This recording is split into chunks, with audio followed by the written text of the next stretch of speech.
ठाकरे बंधू उद्या विजय मेळाव्यानिमित्तानं एकाच मंचावर येणार। वरळी डोम परिसरात ठाकरे बंधूंसाठी बॅनरबाजी, बाळासाहेब दोन्ही बंधूंना आशीर्वाद देत असल्याचा फोटो।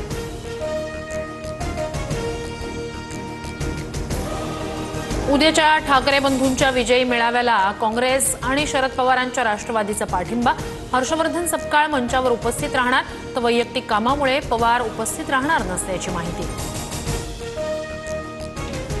ब्रँड हा शब्द बाजारपेठेतल्या उत्पादनाला वापरला जातो। ठाकरे ब्रँड या शब्दावर नीलम गोऱ्हेंची खोचक टीका, तर कुणाचं नाव घेताय म्हणत राऊतांनी फटकारलं।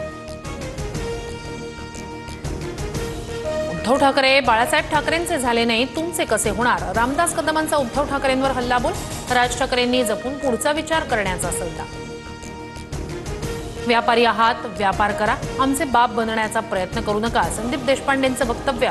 तर महाराष्ट्रात मराठीचा अपमान केल्यास कानाखालीच मारणार, देशपांडेंचा इशारा।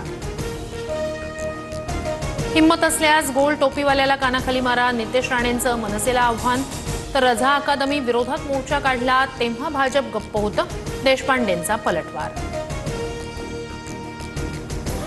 पक्षात याला त्याला घेऊ नका अशी भूमिका नको, नाशिकमधील पक्षप्रवेशाच्या वादावर फडणवीसांचा सल्ला।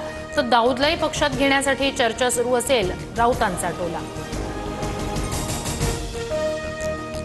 छत्रपती संभाजीनगरमध्ये काळा गणपती मंदिराजवळ भीषण अपघात, भरधाव कारनं 5 ते 6 जणांना उडवलं, दोघांचा जागीच मृत्यू। मुसळधार पावसानंतर तळकोकणातील नद्यांच्या पातळीत वाढ, सिंधुदुर्गला आज हवामान खात्याचा येलो अलर्ट। नाशिकमध्ये अनेक भागात मुसळधार पाऊस, गंगापूर धरणातून 3716 क्युसेक पाण्याचा विसर्ग, गोदाघाट परिसरातील दुतोंड्या मारुतीच्या गुडघ्यापर्यंत पाणी।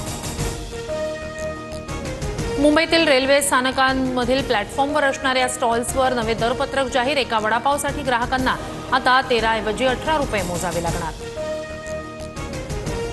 आषाढी एकादशीच्या सोहळ्यासाठी पंढरी सज्ज, 5 लाख भाविक दाखल, पदस्पर्श दर्शनाची रांग मंदिरापासून जवळपास 7 किलोमीटर लांब।